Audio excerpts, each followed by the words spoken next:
We're really pleased to have Dumi Gatsha, founder of Success Capital NGO, with us today. Dumi is a feminist human rights defender and founder of Success Capital NGO, an LGBTIQ plus youth-led, managed and serving grassroots organization that helps its constituency to navigate from survival to success. Through Success Capital and other groups, nonprofits, Dumi works to strengthen and safeguard LGBTIQ plus youth-lived experiences in public health, governance, and policymaking. Dumi also serves on the International Youth Alliance for Family Planning and the Civicus Diversity and Inclusion Group for Networking and Action. Dumi, thank you for joining us. I'd love you to come up onto the stage and I'll give you the floor. Hi, Dumi. Hi, Alicia. Thank you so much to yourself and the Global Health Council. I really appreciate it, and I guess I can start. Okay, amazing. Again, thanks so much to GHC for this rare and appreciated opportunity. Who would have thought a queer, young, non-binary and grassroots activist born in Zimbabwe, educated in South Africa by the Botswana government, would have had such an esteemed platform and audience? As you can see, these forms of existence are not in isolation. I thank the feminist praxis that taught me the importance of intersectionality in our lives. As per Kimberly Cranshaw and many others who have redefined the landscape of our existence as marginalized, disenfranchised, and now within our own context in Botswana, glad to say once criminalized. It is important to note our history and context within the spheres of health security, systems, governance, and resourcing. These do not exist in isolation, and that we must recognize the geopolitics that dictate who gets to exist, exercise agency, secure bodily autonomy and integrity, or even express themselves freely in their diversity. I remember vividly in March 2020, when the world went into hard lockdowns and Botswana embarked on a 1.5-year-long state of emergency. The first shock for me was the suicide of a fellow activist, volunteer, and friend. Kutlwano Babli, may they rest in peace, decided to move away from the ambiguity of social, cultural, and mental health inequities. The second shock was having slept and thought it was a bad omen on that specific night, not understanding what my body was going through, only 2 days later to find out that the young queer individual sleeping in the room next door to mine had tried committing suicide. The third was in our community health referral work, where we responded to a young gay man who had been sexually assaulted 53 times over the initial 54-day lockdown. When I think about the lifelong harm that such kind of trauma has had in my own life, just from one incident, I cannot believe or even fathom to understand the kind of impact that that would have had on a 22-year-old that still has to endure and navigate such a violent system. The fourth was being told by military officers in a COVID checkpoint that our rights do not matter when they inquired and discriminated against a trans individual whose national identity card did not present her in her true form. The fifth and last for today, as there are quite a few, is having been diagnosed as bipolar, whilst helping in the context of our community health referral services.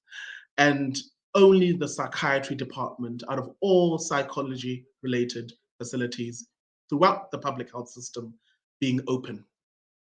These experiences are not in isolation, as many have read the injustices experienced by LGBT individuals in Ghana, refugees in Kenya, sex workers in South Africa, and many other groups such as Indigenous people who do not have access to care and services, not only amidst the pandemic, but broadly under what is considered normal circumstances.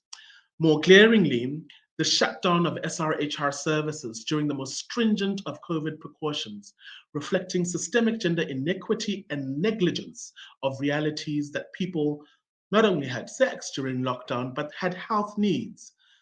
More notably, in my country, where consent and sexual abuse have moved from being second globally to being the first, as reported by UNFPA.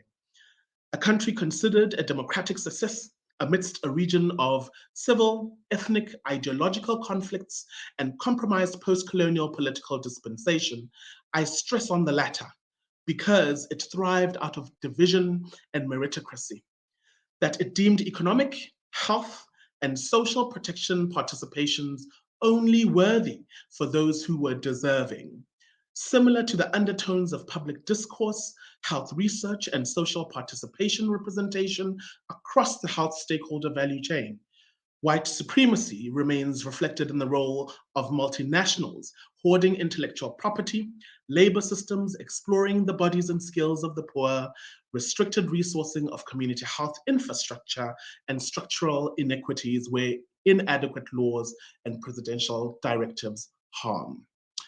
If I look at the five shocks that I mentioned of the initial lockdown, these are reflected by the fact that in 2022, a higher middle income country like Botswana does not guarantee the right to health in our constitution. That despite a country rich with diamonds, with one of the most prominent tourist locations of UNESCO heritage classification and continuously growing financial services sector, the average salary in Botswana is less than 480 US dollars a month. That only 10,000 of the workforce less than, earns more than 1,000 US dollars per month. We can go for months without condoms or something as basic as paracetamol, having finally secured vaccines after a drought and experiencing one of the worst infections globally at some point. It is loaded. It reflects just how injustice can continue when there is no tax efficiency, when corruption thrives, and when community voices are not given space within our dualist system, inclusive of traditional or customary courts. This denies underserved community much needed inclusion in health policy and programming. It means we cannot fund mental, reproductive, and universal health. This doom and gloom has been mitigated by many feminists like Ugandan Stella Nyanzi, human rights defenders that defended the rights of marginalized individuals in Nigeria alongside the End SSMPA movement, and empathy-filled response and recovery measures effected by grassroots organizations such as my own. During that year and a half and beyond to date, we have continued to advocate for upskilling and sharing experiences with traditional leaders, local governments, youth departments, public health, and civil society leaders, and even managed to donate over 90,000 packets of sanitary pads for an average of over 12,000 menstrual cycles amidst the pandemic, and amidst recognizing that these are basic commodities that aren't often resourced within the context of the public health responses. This is important in recognizing that there are social determinants in ensuring that not only community health referral, civil society and NGOs can be able to mitigate some of the risks and vulnerabilities of communities, but that there can be informed and meaningful social participation in health governance. I would like to go back to these five experiences that I've just shared and illuminate how all these would have been prevented had community experiences been factored in statewide and not just health policy and programming. On the first, Bubbly would not have had to change multiple psychologists throughout their lifetime, and that the mental health infrastructure would withstand emerging knowledge on gender diversity, staff deployment, and enable holistic state-sponsored hormonal therapy. On the second, that Success Capital would have been resourced enough to ensure volunteer wellness programs to alleviate burnout and navigate economic uncertainty, whilst providing social protections such as medical aid and enough skills to support our community, collective, and ourselves without leaving certain aspects of the systems behind. On the third is in recognizing the importance that services and systems that are inclusive of communities can be meaningful as a bare minimum beyond the city capital. On the fourth, that one should not need a well-resourced institution to launch a legal petition to change their gender on their identity card.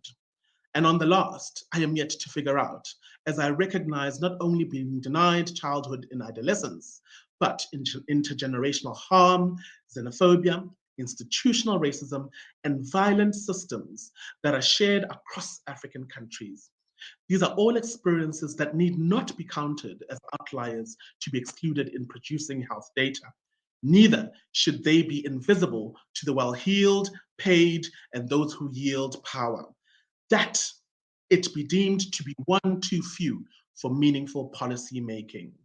And in my closing, governments, development partners, and civil society alike should embrace the complexity and no longer absolve themselves of intersectionality in the name of low-hanging fruit, efficiency, and value for money.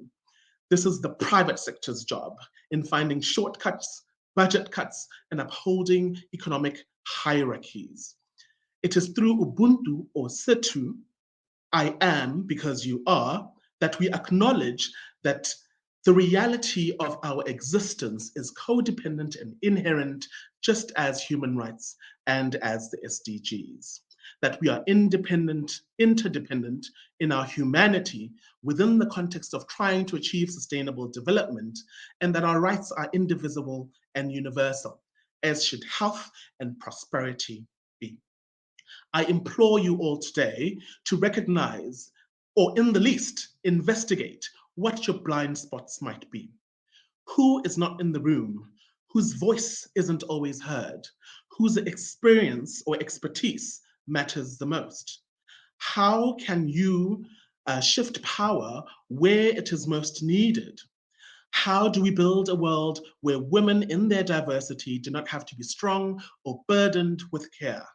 Where queer folks can exist in formal economies free of stigma and discrimination, where sex workers can unionize and have social protections, where migrants can thrive and not just survive, where universal health is no longer an aspiration. These answers might not lie within the context of the CSO summit with me or any of us. Most likely, they lie with the communities that are most impacted, underserved, and under-resourced. After all, we have had our chance and the challenges continue to persist, if not evolve. Let's pass on the mic, the job, and the resources for those that are often denied the freedoms to help create the future we can all become and belong in for a more healthy and comfortable, well-being world for us to all thrive in. Thank you very much.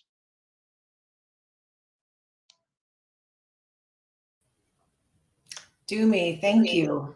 Really powerful words. So many words of wisdom. It's hard to pull out one thing in particular, but I think the interdependence of humanity really struck me, and we've been struggling with that for centuries.